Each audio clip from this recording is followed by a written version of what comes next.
Hello here. This is Nani from Real Talks, Real Truth Talks, Nani Snook, and Crackpot.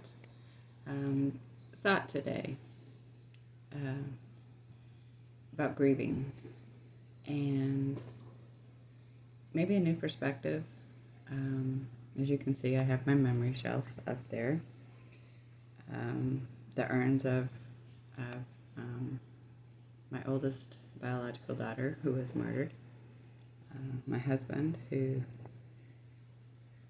recently passed away from a long bout of cancer, my sister, and the picture of my dad, and a nice child was up there too. Anyway, and so many people get caught up in complicated grief, and maybe they never get over grief. Got a little horn sticking up there. And I, somewhere along the lines in my grieving process with my daughter,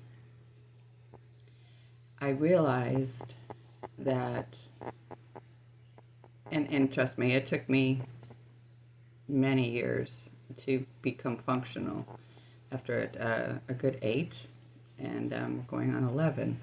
So one of the things, instead of getting lost in that grief, and I mean, you walk through that valley of grief. Some of us, it's longer. Unfortunately, I camped out there for a while. Don't recommend that. But something that has helped me now, going through the valley of grieving my dad and my sister and now my husband. Those are just the ones on my shelf. We have a lot of family members that have passed in the last 2 years. Hello, COVID era. Anyway, back to grief.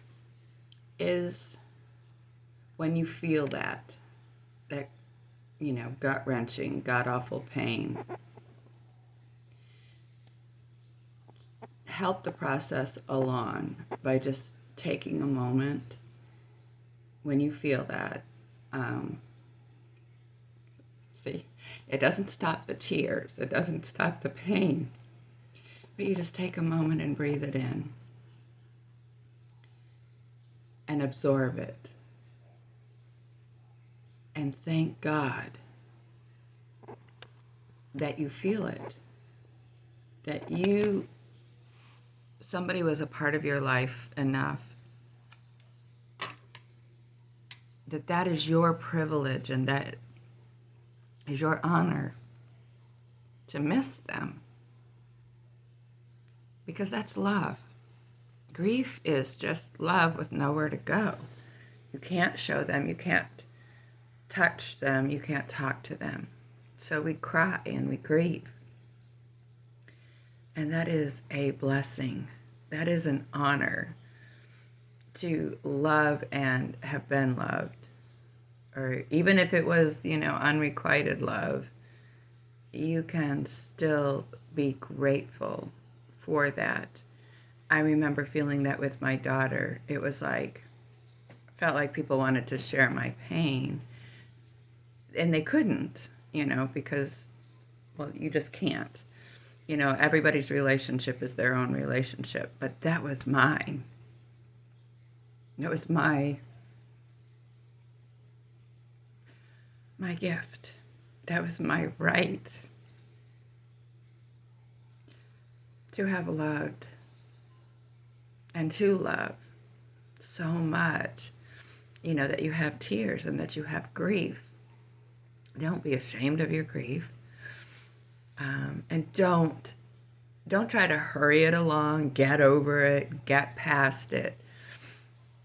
Spend enough time with it to absorb it into who you are and to let it change you for the better. God promises us in Romans 8:28, He will use all situations ultimately and make something good come out of everything, even the revenge killing of a child if we let God. And that is the point, is to let him. But I just wanted to share, it's my experiences, my strengths, my hopes, how I survived, and some of the things that helped me and I learned along the way.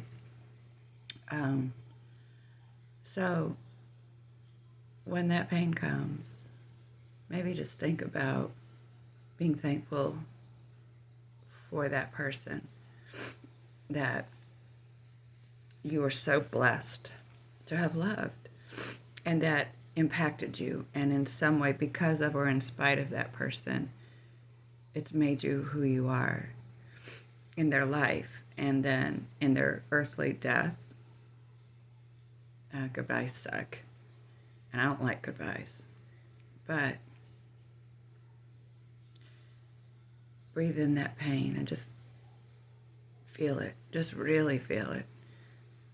I mean, yeah, I know there were many times I'm flat out on the floor, can't breathe, can't swallow. It was so overwhelming.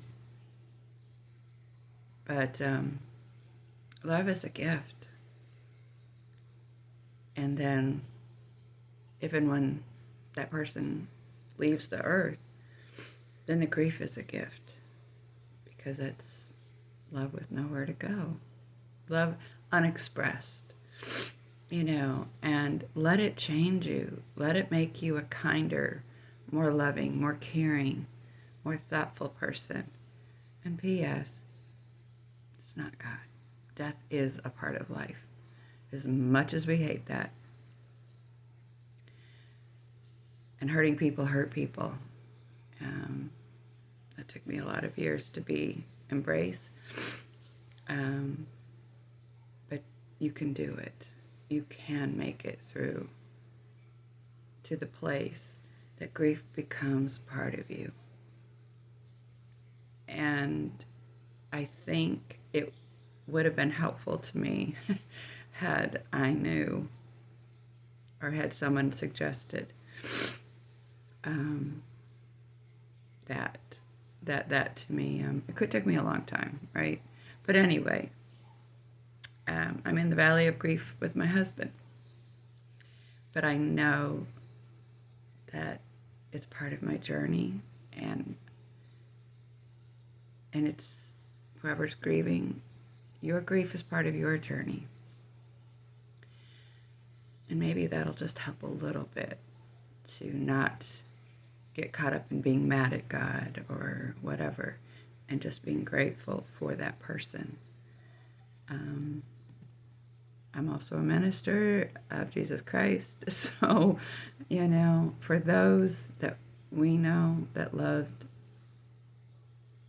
our Creator and that followed, accepted His Son, you will see them again in glory. They are healed. They are happy, happier than we are, and they are talking to God on our behalf, and that's a wonderful thing. Doesn't help the pain, but just maybe another coping mechanism. All right, my thoughts for the day, or the morning, or this moment. I have lots of thoughts. Be blessed, and talk later.